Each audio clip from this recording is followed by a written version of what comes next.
Assalamualaikum warahmatullahi wabarakatuh. Kami dari kelompok 1 mata kuliah Fikih Siasat Kontemporer Akan mempresentasikan makalah kami yang berjudul Aliran Fikih Siasat Klasik. Pengertian fikih klasik.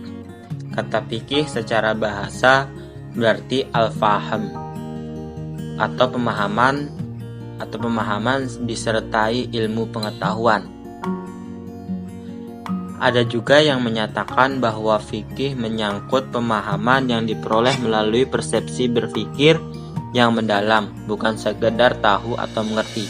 Sedangkan secara istilah, kata fikih didefinisikan oleh para ulama dengan sebagai definisi yang berbeda-beda.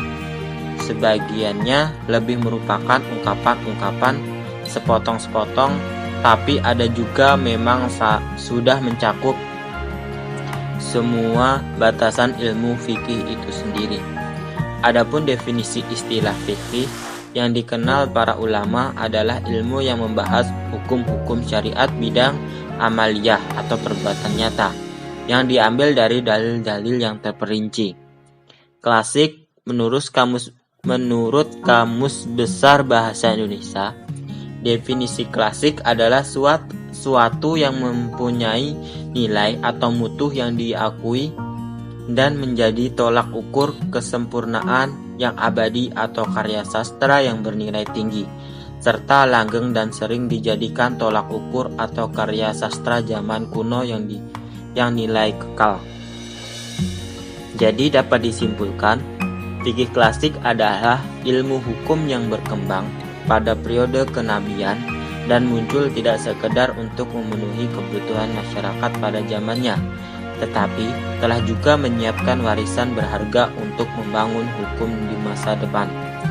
Fikih klasik dan yang berisi hukum Islam yang mengatur pelaksanaan ibadah-ibadah yang dibebankan pada muslim yang sudah mukallaf, yaitu kaitannya dengan 5 prinsip pokok: wajib, sunnah, makruh, haram, dan mubah, serta membahas tentang hukum-hukum kemasyarakatan atau mu'alat.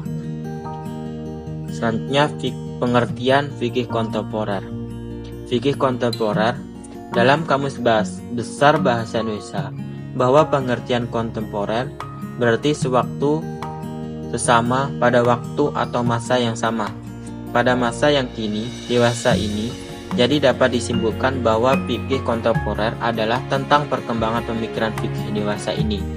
Dalam hal ini, yang menjadi titik acuan adalah bagaimana tanggapan dan metodologi hukum Islam dalam memberikan jawaban terhadap masalah-masalah kontemporer.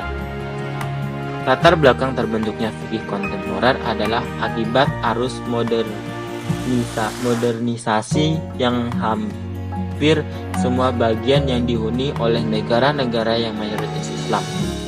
Dengan adanya arus modernisasi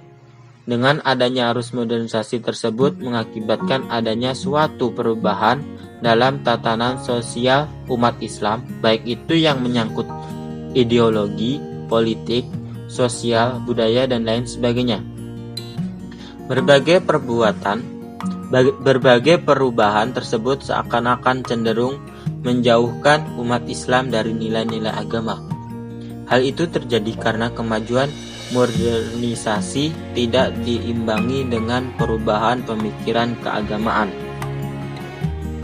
Fikih kontemporer juga terbentuk karena semakin berkembangnya dan mapannya sistem pemikiran barat, hukum positif di negeri muslim yang secara faktual lebih diterima dan mudah diamalkan, akan tetapi dalam penerimaan konsep barat tersebut tetap merasakan adanya kejanggalan baik secara psikologis, sosiologis maupun politis.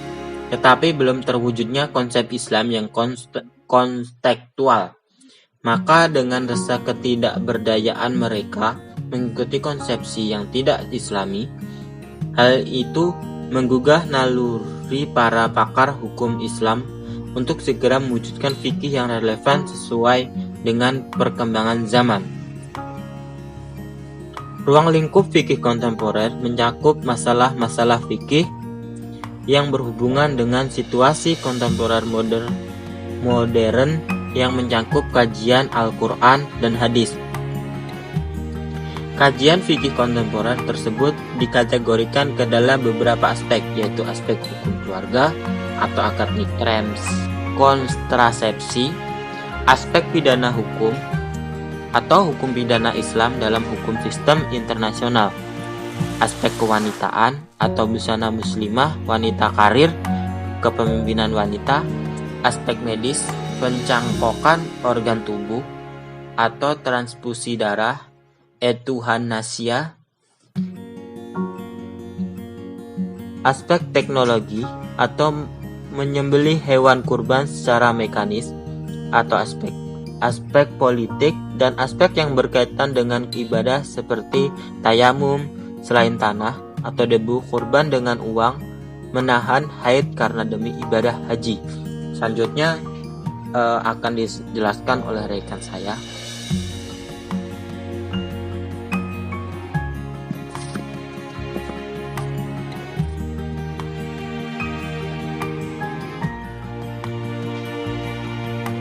B. Aliran-aliran fikih syiah klasik. Pertama, Khawarij. Kata Khawarij adalah bentuk jama' dari Kharij, yang berarti orang-orang yang keluar. Sedangkan sejarawan berpendapat bahwa setiap orang yang memisahkan diri dari pemimpinnya disebut Khawarij. Tetapi yang dimaksud dengan Khawarij dalam hal ini adalah golongan yang memisahkan diri dari kelompok Ali bin Abi Thalib sesudah terjadinya tahkim pada waktu Perang Siffin.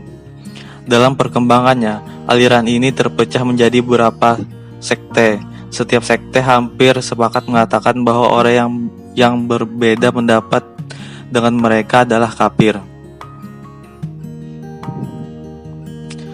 Sedangkan secara harfiah, Khawarij ialah istilah umum yang mencakup sejumlah aliran dalam Islam yang awalnya mengakui kekuasaan Ali bin Abi Thalib lalu menolaknya, disebut Khawarij karena keluarnya mereka dari dinul Islam dan pemimpin kaum muslim. Awal keluarnya mereka dari pemimpin kaum muslim yaitu pada zaman Khalifah Ali bin Abi Thalib ketika menjadi musyawarah dua utusan. Mereka berkumpul di suatu tempat yang disebut Huwara, suatu tempat di daerah Kufah. Oleh sebab itulah mereka juga disebut Al-Khawariyah dalam mengajak umat mengikuti garis pemikiran mereka. Kaum Khawarij sering menggunakan kekerasan dan pertumpahan darah. Rasulullah Muhammad menjuluki kaum ini adalah julukan anjing neraka. Yang kedua, Sunni, Ahlus Sunnah wal Jamaah. Sunni adalah golongan orang-orang yang bersikap abstain, apolitis, dan tidak ikut-ikutan terjun ke dalam pergolakan politik. Mereka tidak mau bergabung dengan pasukan Ali dan para lawan politiknya. Kelompok ini menempuh jalur ilmu yang benar dan manhaj yang lurus serta kajian yang tepat dalam memahami agama Allah.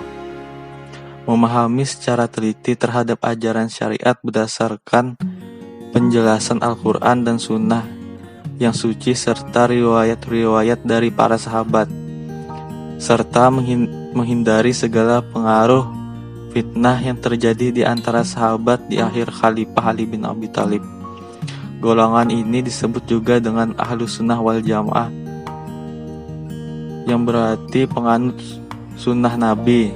Sedangkan wal Jamaah ialah penganut iktikat jamaah sahabat-sahabat Nabi. Jadi kaum Ahlus Sunnah wal Jamaah ialah kaum yang menganut iktikat sebagai iktikat yang dianut oleh Nabi Muhammad dan sahabat-sahabat beliau. Ahlus Sunnah wal Jamaah adalah golongan umat Islam yang tidak mengikuti pendirian Syiah dan Khawarij. Golongan ini tidak berpendapat bahwa jabatan khalifah itu dipilih dari suku Quraisy yang cakap kalau ada. Golongan ini tidak mengutamakan khalifah-khalifah dengan yang lain dari kalangan sahabat. Mereka mentakwilkan persengketaan yang terjadi di kalangan sahabat dengan soal ijtihad dalam politik pemerintah yang tidak ada sangkut pautnya dengan masalah iman dan kafir. Termasuk prinsip yang diyakini oleh golongan ini adalah bahwa din dan iman merupakan ucapan dan perbuatan, ucapan hati dan lisan, serta perbuatan hati, lisan, dan anggota badan, dan sesungguhnya iman dan bertambah karena taat dan dapat berkurang karena maksiat. Yang ketiga yaitu aliran Syiah. Syiah secara bahasa berarti pengikut, pendukung, partai, atau kelompok. Sedangkan secara terminologis, istilah ini dikaitkan dengan sebagian kaum muslimin yang dalam bidang spiritual dan keagamaan merujuk kepada keturunan Nabi Muhammad SAW atau disebut sebagai Al-Bait. Poin penting dalam doktrin Syiah adalah pernyataan bahwa segala petunjuk agama bersumber dari Al-Bait. Mereka menolak petunjuk-petunjuk keagamaan dari para sahabat yang bukan Al-Bait atau para pengikutnya. Syiah ialah salah satu aliran atau mazhab. Secara umum, Syiah menolak kepemimpinan dari 3 khalifah Islam, atau orang Arab menyebutnya Sunni pertama. Padahal pada saat kepemimpinan 3 khalifah inilah Al-Quran dikumpulkan dari bentuk lembaran-lembaran menjadi sebuah buku utuh. Syiah otomatis tidak mempercayai Al-Quran yang disusun pada masa ketiga khalifah ini dan memilih membuat Al-Quran versinya sendiri yang tentunya tidak bersumber dari sahabat-sahabat terdekat Nabi SAW. Lalu kalau tidak mempercayai Al-Quran, dasar apa yang digunakan Syiah untuk membenarkan ajarannya? Setahu saya, kitab-kitab Syiah sudah dicampur-campur antara potongan ayat Al-Quran dengan ajaran dari imam-imam mereka atau perkataan manusia. Tidak murni berisi perkataan Allah saja. Sedangkan Al-Quran yang dikumpulkan pada zaman kekhalifahan 3 sahabat Nabi murni dikumpulkan dari para penghafal ayat dan juga lembaran-lembaran atau biasanya pelepah kurma yang berisi ayat-ayat Al-Quran yang diturunkan Allah melalui malaikat Jibril kepada Nabi Muhammad SAW. Begitu juga dengan hadis, karena mereka tidak mempercayai hadis yang dirangkum di ketiga masa kepemimpinan khalifah ini. Mereka banyak sekali hadis penting yang menjadi pegangan utama umat Islam hingga saat ini mereka didustakan. Contohnya tentang tata cara sholat dan jumlah sholat dalam sehari semalam amat berbeda antara Syiah dalam Islam. Yang keempat, aliran Mu'tazilah. Secara harfiah, Mu'tazilah berasal dari kata i'tazalah, berarti terpisah atau memisahkan diri, yang juga mempunyai arti menjauh atau menjauhkan diri atau juga mengasingkan diri. Mu'tazilah adalah salah satu aliran teologi dalam Islam yang dapat dikelompokkan sebagai kaum rasionalis Islam. Sedangkan arti dari teologi itu sendiri adalah ilmu pengetahuan yang berkaitan dengan Tuhan. Dalam aliran ini, untuk memecahkan masalah dalam bidang keagamaan menggunakan analisis dan argumen-argumen yang rasionalis, jadi harus berasal dari fakta dan pengalaman. Mu'tazilah itu sesat karena mereka hanya diberikan kecerdasan dan kehebatan saja, tapi tidak dengan hatinya. Mereka tidak diberikan hati yang bersih. Menurut mereka, tidak ada sifat Allah yang ada, hanya zatnya saja. Mereka juga sama dengan kaum Qadariyah, tidak menerima takdir, dan menurut mereka pelaku dosa yang sangat besar akan kekal di dalam neraka walaupun sudah bertaubat pada Allah Subhanahu wa taala, akan mengampuni dosa kita walaupun itu sangat besar asalkan kita mau untuk taubat dan bersungguh-sungguh memohon ampun kepadanya, karena Allah Maha Pemaaf dan maha segalanya. Aliran ini muncul di kota Basrah atau Irak pada abad kedua Hijriah, tahun 105 sampai 110 Hijriah, yang pada masa pemerintahan Khalifah Abdul Malik bin Marwan dan Khalifah Hisham bin Abdul Malik. Pelopor dari aliran Mu'tazilah adalah seorang penduduk Basrah itu sendiri.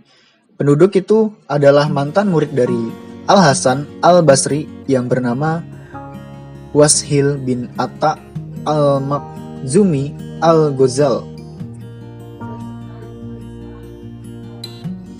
Awal kemunculan aliran ini ketika Imam Hasan Al-Basri ditanyai tentang pelaku dosa besar oleh salah satu muridnya di sebuah majelis, apakah ia mukmin atau besar atau di bawah dosa syirik, adalah farik dan tidak kafir, mukmin namun kurang akan kadar keimannya, bukan kafir. Ya, mungkin itu saja makalah yang dapat kami presentasikan. Salah dan hilaf mohon dimaafkan. Apabila terdapat kekurangan dalam makalah kami, mohon kritikannya sehingga kami kedepannya agar dapat lebih baik lagi dalam pembuatan makalah. Ya, wabillahi taufiq wal hidayah. Wassalamualaikum warahmatullahi wabarakatuh.